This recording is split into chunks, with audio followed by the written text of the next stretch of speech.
anatomia, né? A anatomia do corpo humano, em particular, voltada para o sistema urológico.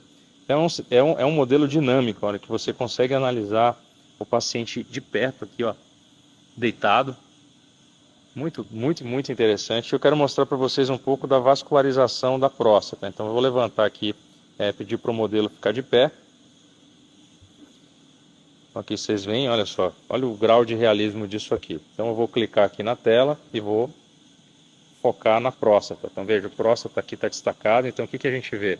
Os nervos aqui da ereção vindo lá da coluna, claro, vários nervos, inclusive os nervos que fazem todo o processo de funcionalidade da bexiga, do reto, né, do intestino.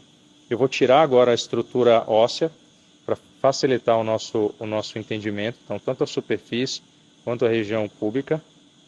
Então, tirei da frente aqui e vocês conseguem perceber a inervação vindo da coluna,